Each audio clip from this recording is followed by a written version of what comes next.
Even across the most arid landscape, where there is divine grace, there will be fruit. And where the ground remains fertile, there too will be amazing grace, with stories 30, 60, and 100-fold. What I usually talk to the people about is what has happened and what has been done, and tell them stories about people's lives that have been influenced here in Russia by the presence of the church. And I often think about the incredible contrast between my life before and now. How there was darkness, now there's light. There was feelings of alienation and then feelings of being close. Catholics are close to my understanding of faith and reality. For me, the Catholic Church is about giving thanks and joy, and I'm very grateful to be Catholic.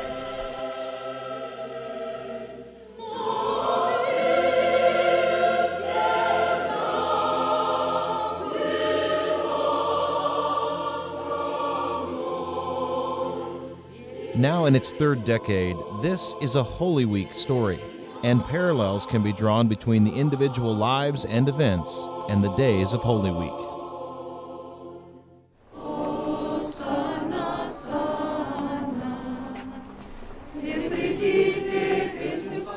Palm Sunday is symbolic of the triumphant return of the Catholic faith to Russia.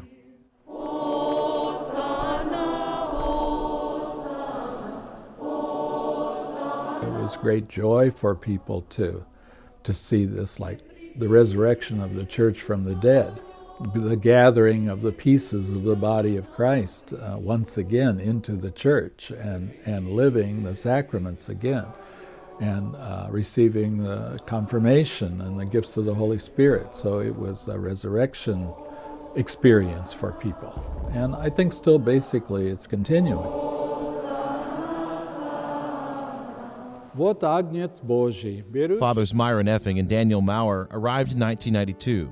The first Mass in nearly 70 years was celebrated on the steps of the former Most Holy Mother of God Catholic Church. These were people who hadn't had the sacraments for years. These were Catholic believers, and they wanted to receive the sacraments. This was one of only a few church structures not destroyed by the communists. They added 3 floors to the building and turned it into an archive.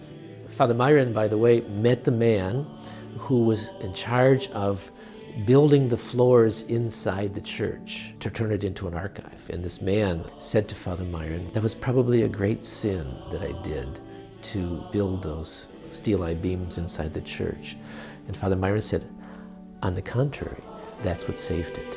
Thank you. And it made a big difference for him. The first Mass signaled the beginning of the reestablishment decade. It was a bitterly cold day, and the believers brought a statue of Mary along with bread and salt, a tradition that would welcome Mary back to her church. Good news resonated on that day, both from Scripture and also from the stories of faith that were shared. The present of my grandmother, she took them in 1916. And I very love. The locket worn by Tatiana was passed down from her grandmother to her mother and now to her. And we opened, and you may see Maria and my daughter Dasha. My grandmother, Veronika Simonovich. Her family is 5-generation Catholics of the parish. They arrived in 1905. Her great-grandmother is pictured in this photo, along with the bishop and other church members. You look, my grandmother, Alexandra Simonovich. As the parish archivist, whether it's a locket, photo, or something else, the family of Usas, each item has a story to tell. And many, many others, our old parish. The miracle photo is aptly named because it was given to the priests by one of the original parishioners. It was a picture of her first communion. She told about the danger it was to keep it hidden, but that she couldn't bear to part with it. As a small child, she was told, when the priest returns, take this to him. At picture school. The original church crucifix also appeared in the photo, and it was all the proof that was needed when the time came to reclaim the crucifix from the government. Today, many of the pictures have been enlarged and placed in the church entryway for all to see. Numbers represent the people whose identity is known, and as guests and others come and go, the hope is that more ancestors will be identified. All of these items and those who pass them along are the true treasures, instrumental in countless ways to help unlock the past of this parish, an invaluable resource throughout all of the reestablishment years.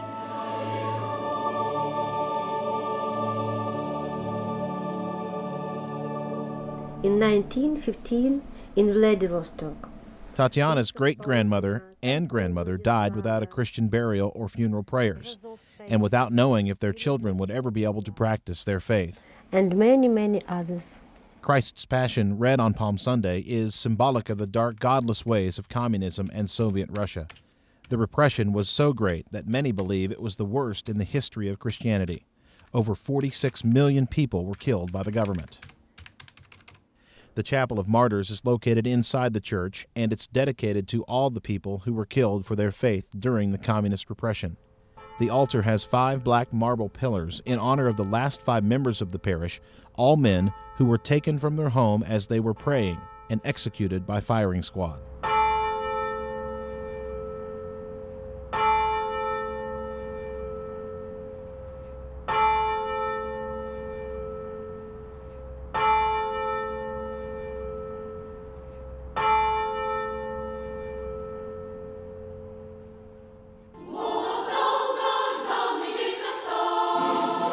The first great milestone of this story happened in 1994, only 2 years after the priests arrived, when a vote cast in a government chamber stated that the rightful inheritors of the pre-revolutionary structure was indeed the Catholic community of the Most Holy Mother of God, and that the church would be returned.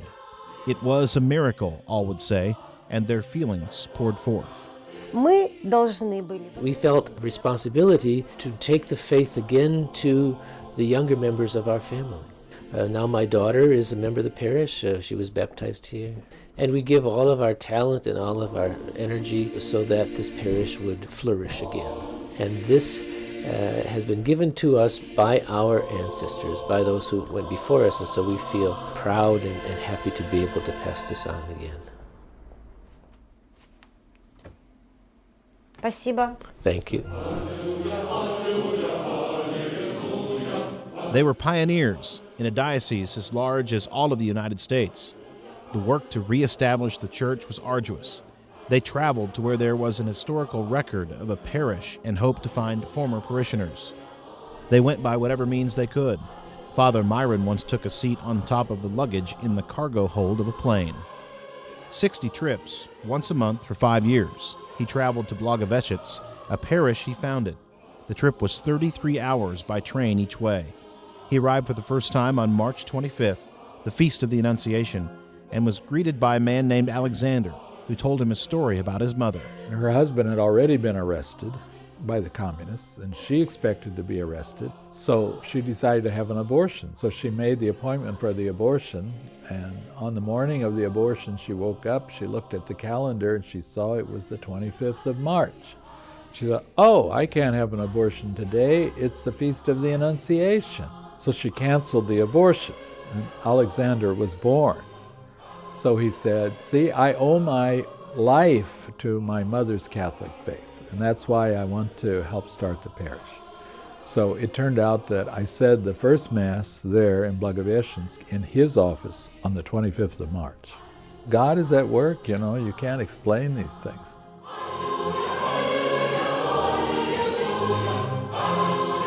The reestablishment decade was indeed a decade of triumph. No language, no home, no bed, no church. 2 priests, moved by grace, came to a vast and spiritually arid place to find Catholics and to preach the gospel to those who needed to hear it. 20 parishes now exist in the diocese.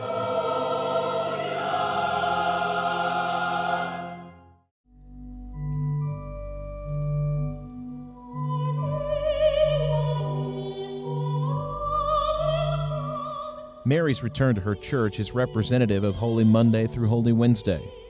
Each day in the dawn's twilight, Father Myron opens the church and prepares for morning prayer. He greets Mary, and then with the flip of a switch, sends her light forth to welcome a new day. All of the stained glass windows in our church show the role of the Blessed Mother in the history of salvation for us. And it's one of the greatest collections of stained glass that I have ever seen. She's everywhere. Yeah, this is the parish of the Most Holy Mother of God. And the titular window above the main door in the church is of her presenting her son to the world in her motherhood. The Blessed Mother loves the people of Russia. She wanted a beautiful church again in her honor here in Vladivostok, and there's no other explanation for it, because this church that now has been restored, and many stories about it and about the various programs in it are all connected with the Blessed Mother. They wouldn't have happened without her intercession. And we begin every day and we end every day with a song to the Blessed Mother, as a way of showing her that we are aware of her constant intercession and asking her to continue to guide us.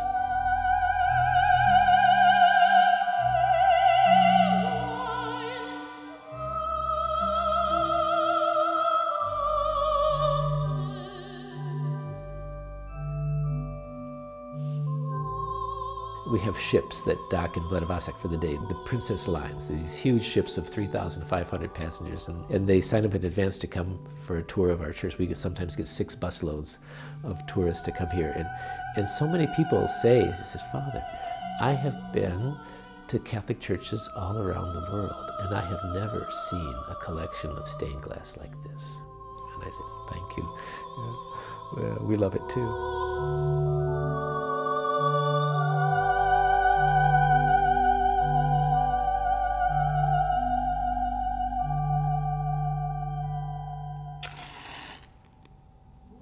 At the end of the first 10 years, Father Myron made the comment that if doors opened, then that is what God wanted.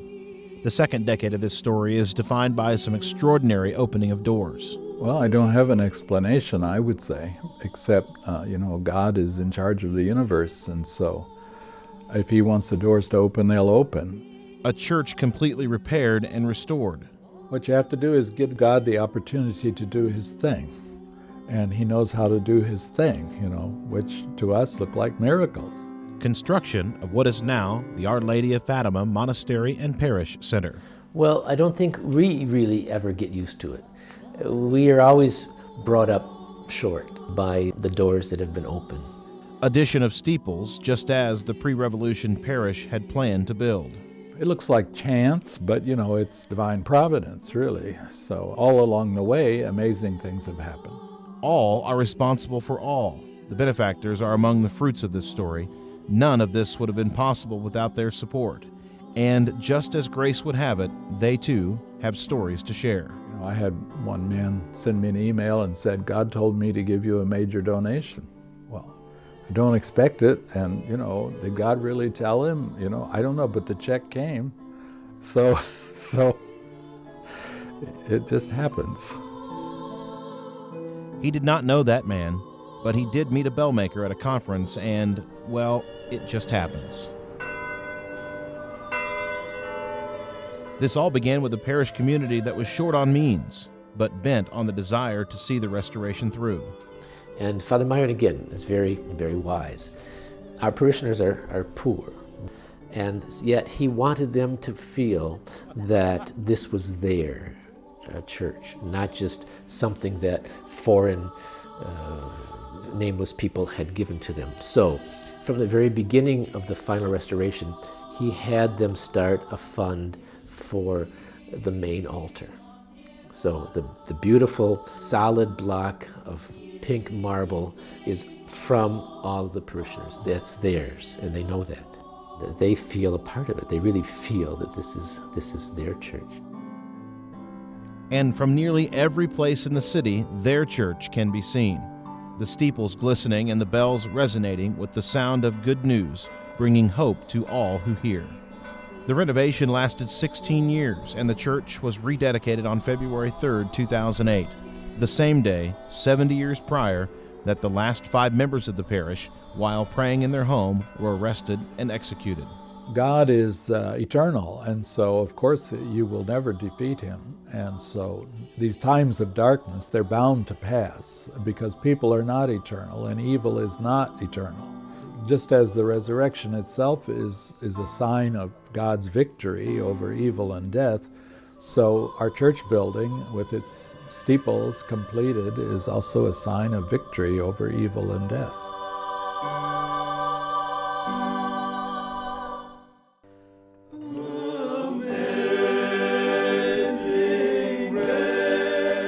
To be led by God and surprised by God.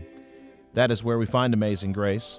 Their charism, the Canons Regular of Jesus the Lord, was a community of 2 when they arrived. Holy Thursday is representative of their great desire from the beginning that the sacrament of the priesthood would produce fruit in Russia. But the Catholic Church in Russia was really exterminated, and there were no young people. The only survivors of the parish when we got here were all over the age of 70, and they had not been able to pass on the faith to their children or their grandchildren. It was forbidden by law. Well, where do vocations come from? They come from good, strong Catholic families that have raised their children to be open to a possibility of dedicating their entire lives to Christ. And so there's 2 things going on here. There were no Catholics, and there were no families. And only 1 Russian candidate for their order. Where would the priests come from? It became a very real concern. New doors would need to open for their work to continue. It really started because of our website. Young men who saw that there was an opportunity maybe to work in Russia began to write to us, even though they were elsewhere. They were in America and the Philippines, Indonesia, and they expressed an interest in working to Russia. So the website became like the door that opened for us to get more vocations. So one by one they come, and even now, about once a week or so, I get a letter from someone saying, I'd like to work in Russia. The community for many years was Father Myron and me, but now it's a large community of 10 of us here in the house, and it's my greatest joy. Well, I really do believe that God wants to renew His church here in Russia. If not, He won't send these 2 remarkable priests, Father Myron and Father Dan. Protect us, Lord, as we stay away. We have our own rhythm of prayer and work and apostolate, and no matter how many things there are to do, you always stop and pray, because that's the rhythm of the community. Bless also our families, our brothers and sisters, those who are asking for our prayers, and we promise to pray for them, our communities and our benefactors. For this we pray to the Lord. Along with daily Mass, 5 times a day they gather to pray. Over the course of 1 year, they are immersed in this rhythm. They learn what it means to be a Canons Regular, what it means to sacrifice yourself for the people of God. Brother Harvin, you know that when the first time... And they take to the streets, where they learn about what Russia is like. They learn the language and study the culture. Above all, they are witnesses to the faith by their example and their lives. I am the one who must show to them what is a true Catholic. I want to become a living example of a Catholic to the Russians. For me, it's hard just to talk. It's not enough just to talk. А сильные волны. Да? If at the end of that first year of novitiate they decide that, yes, they want to be permanent members of our community, then they take their vows of poverty, chastity, and obedience and become religious. And then after that, of course, they're totally in our care as far as financial means are concerned. They want us to be a priest, to be a servant. So whoever want to support me, I appreciate them. I really appreciate for them. Oh, I'm always amazed. I'm amazed by grace. That's exactly what it is. Bravo! It's amazing that this has happened. I see these young men, and one is better than the next, and they're all wonderful. And I say, Lord, where did these people come from? And why us?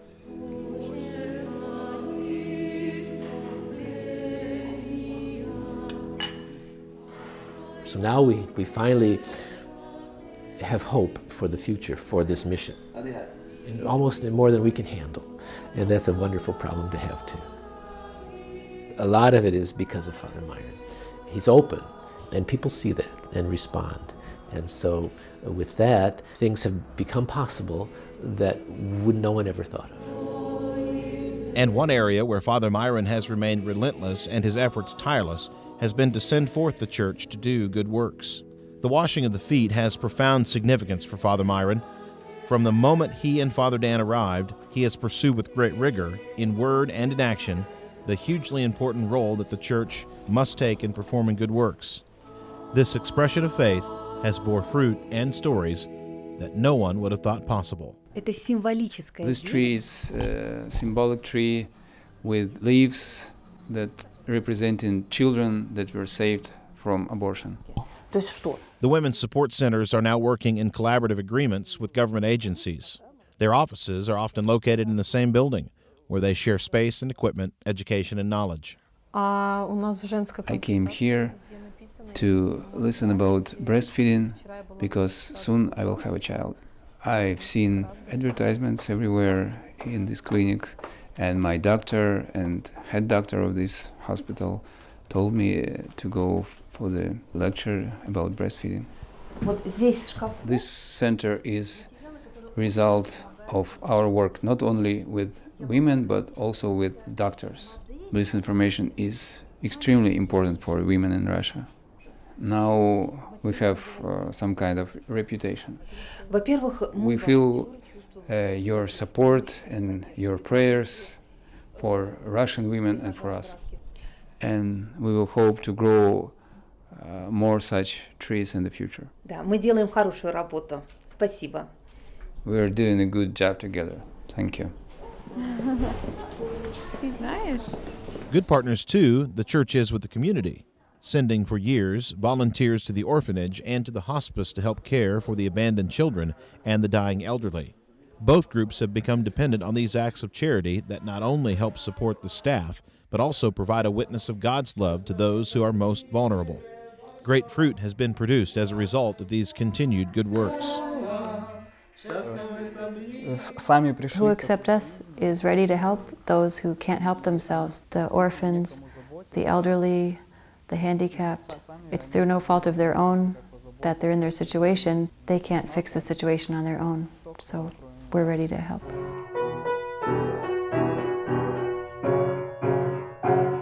In the outlying town of Romanikov, at the parish of the Most Holy Trinity, the servant church can be heard all across town.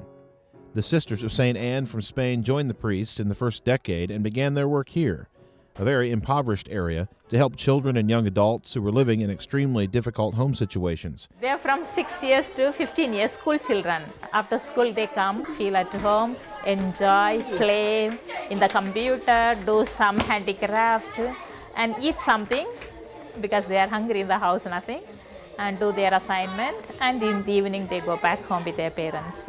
They feel very nice because it's really their home. Very often they express. Their work first began here in an abandoned military building, but is now located in a beautiful new space. It is a safe place, a learning place, a place to be a child, a place to be loved. They feel this is their home, no? In the house they have nothing, so they feel at home. Through our presence, we show that God loves and cares for them. That is our main motto of evangelization. But through our presence, with witnessing our life. It is this witness and the witness of the lay faithful that have, in great measure, determined how the reestablished Catholic Church here would be shaped and defined. And it is what the priests always intended. Father Myron knew all along that there would be challenges and issues to deal with from the Russian Orthodox Church. Hence, he remained steadfast to foster a coexistence that would have as its foundation good works.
The fruits of his labors have produced an immeasurable good over the years, and yet there remains Good Friday. Bells all across Vladivostok toll from both the Catholic and the Orthodox churches to recall Christ's passion and death, but they are not yet in unison. The bells continue to resonate, cutting through the fog that hangs like a shroud above the city, calling people home. Hopefully, this fog, with God's grace and love, one day will lift. And where would there be a better place for that door to open and the clearing to begin than in Russia? I don't hide the fact that I'm a Catholic from anyone. Pavel is a brain surgeon. For instance, my boss knows not to assign me on Sunday because he knows that I give one full day to God. My whole family is Orthodox, and my mother didn't know what to think when I became Catholic. But when she saw how my life changed completely, she started realizing it probably wasn't so bad. All my friends, my colleagues, everyone who knows me knows that I'm a Catholic. And I've always been very open about my faith, and I'm happy to answer anyone who asks me about it.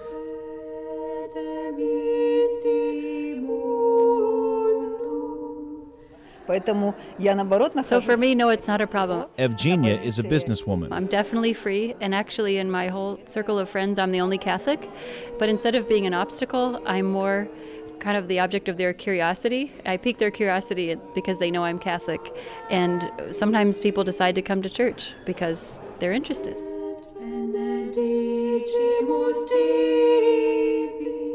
Alexei is an architect. The reason for my hope is that I know that I'm not alone. I know that God is with me, that He's always with me. And no matter what situation I'm in, He's there. And whatever happens is according to His will.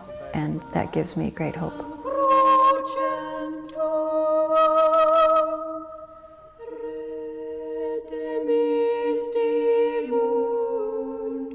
And we met Maria in a video that was produced in 2002. She was new to the Catholic faith at that time. My name is Maria, and this is my daughter, Tatiana. Her life is abuzz now. In 2007, she and Alexei were married in the Catholic Church. Their first child, long awaited and long prayed for, is daughter Tatiana. Yeah, and that is the most precious gift from God that I ever received. Maria is Catholic and Alexei is Russian Orthodox. And there is scrutiny from the Russian Orthodox, something they have to live with every day. But theirs is a home filled with love and open to dialogue, open to understanding, and open to grace. When she was baptized, I suddenly understood that this tiny baby girl, she is now a part of the whole community. And she is so small, but she is already so important that the whole community gathered to welcome her. And it was some new understanding of the church, of its role in our life, of our role in church's life, and how the church works, why it is called community, why people gather. A new dimension of my faith came.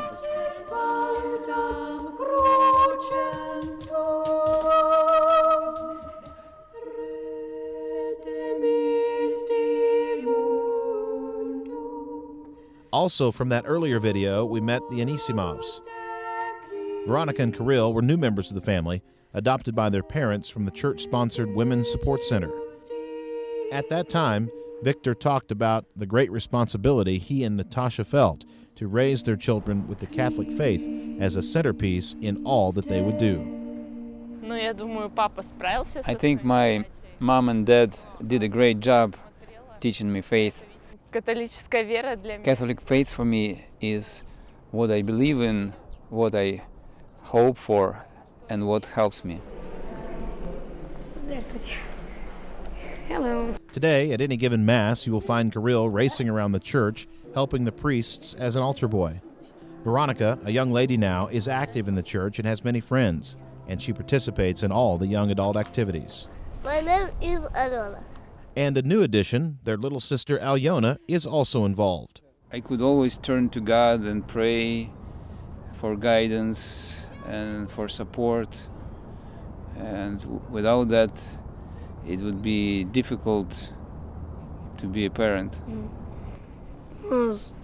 Thank you. Я хотел, чтобы вы меня всегда смотрели. Thank you. I would be very glad if you watch this video always. This is my son Kirill, and I love him very much.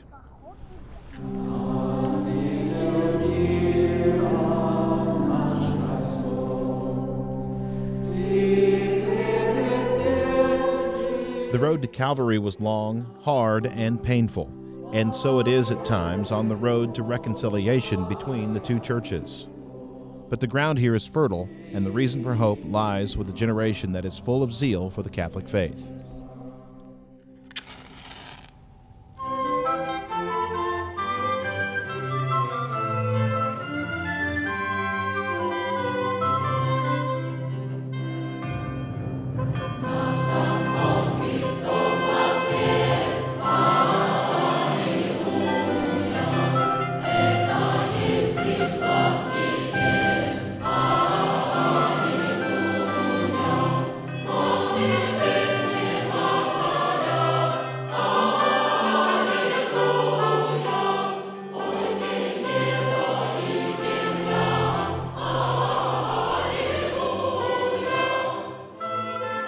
We are overwhelmed with happiness.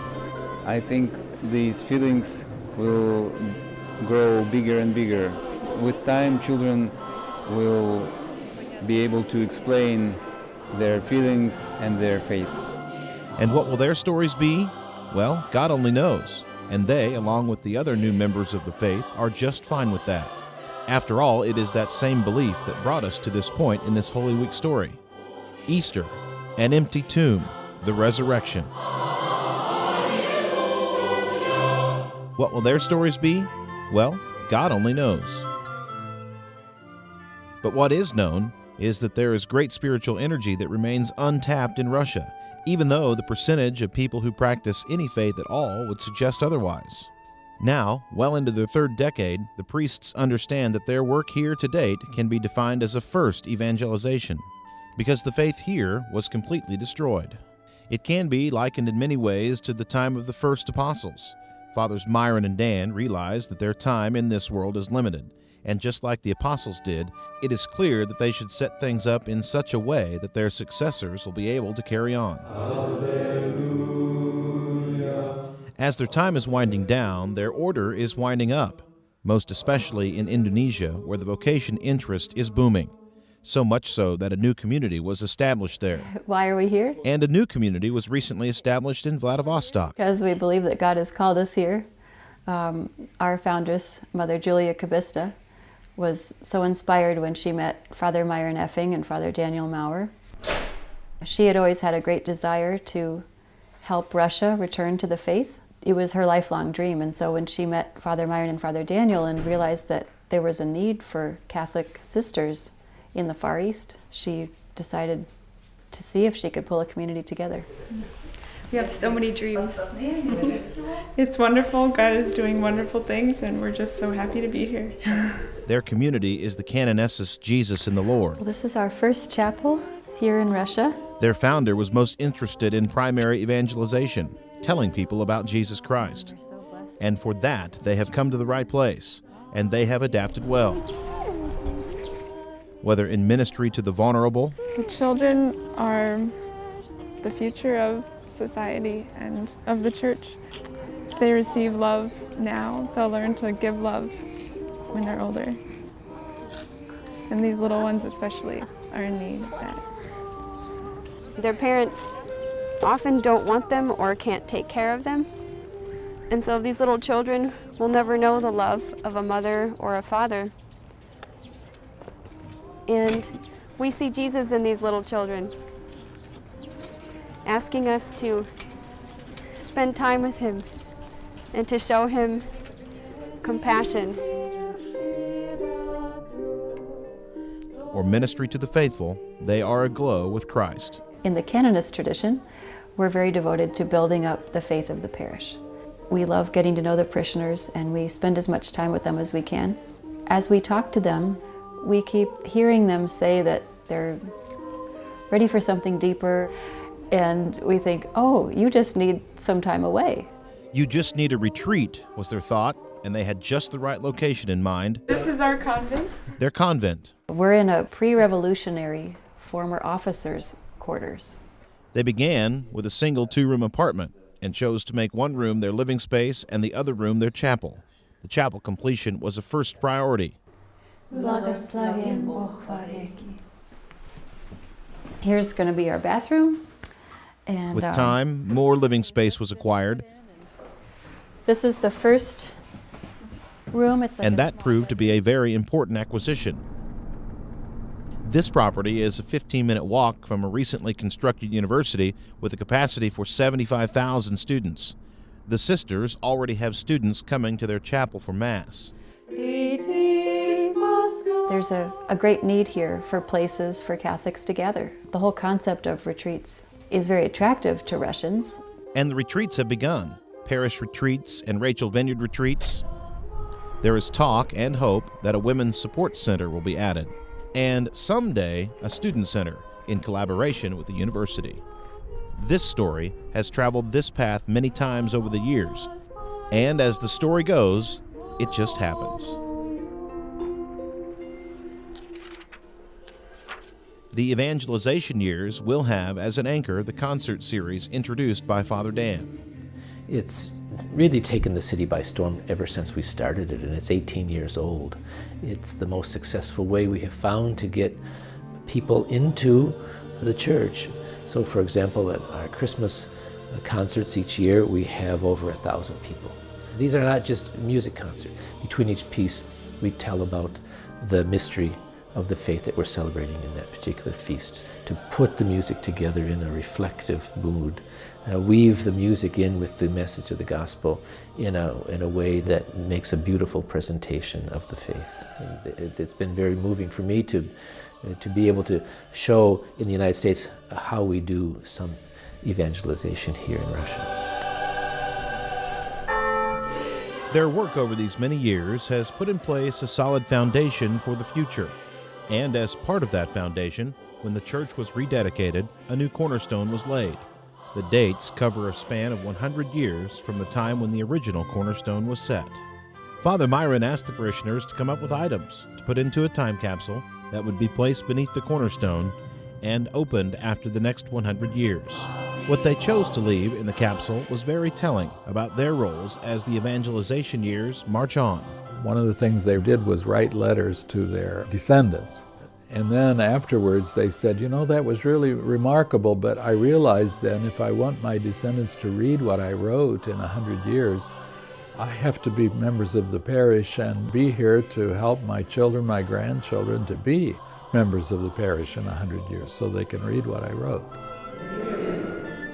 And at that time, 100 years past, there will be a wise pastor who will talk to people, telling them about doors that have been opened, about what has happened and what has been done, and share stories about people's lives that have been influenced here in Russia by the presence of the church.